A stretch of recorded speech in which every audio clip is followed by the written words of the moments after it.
Ikiniit ng Malacanang na hindi isang ISIS training hotspot ang Pilipinas, taliwas sa mga lumalabas na ulat ng ilang foreign media at sinabing isa itong mapandinlang na paglalarawan na sumisira sa tunay na kalagayan ng seguridad ng bansa. Narito ang balita ni Crezeline Cataro.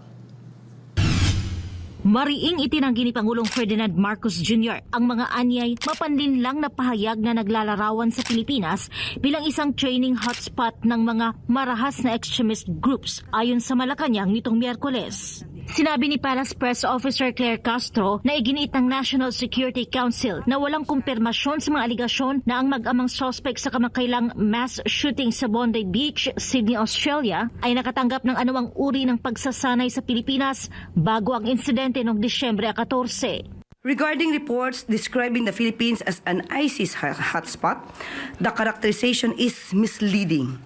Currently, there is no validated report or confirmation that the individuals involved in the Bondi Beach incident received any form of training in the Philippines. Dagdag ni Castro, patuloy na sinusuri ng mga otoridad ng Pilipinas sa pakikipag-ugnayan sa mga international partner ang lahat ng impormasyong magagamit. Batay pa sa pahayag ng NSC na binasa ni Castro, wala pang ebidensyang iniharap upang suportahan ang mga pahayag na ginamit ang bansa bilang lugar ng pagsasanay ng mga terorista. Binigyang diin ng NSC na makikita sa kamakailang assessment ang makabuluhang pagbuti sa kalagayan ng panloob na seguridad ng bansa na dati apektado ng terorismo. Since the 2017 Marawi siege, Philippine security forces have significantly degraded ISIS-affiliated groups in the country.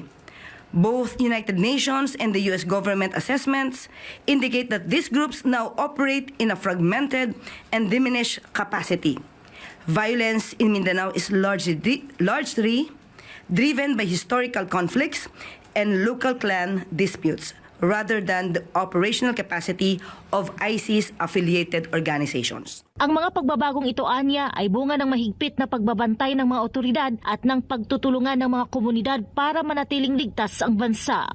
The President orders the Anti-Terrorism Council and member agencies to remain vigilant in preventing any terrorist activity within Philippine territory and to continuously enhance coordination with international partners to safeguard national security. Para sa Diyos at sa Pilipinas kong mahal, ito si Crezeline Catarong, SMNI News.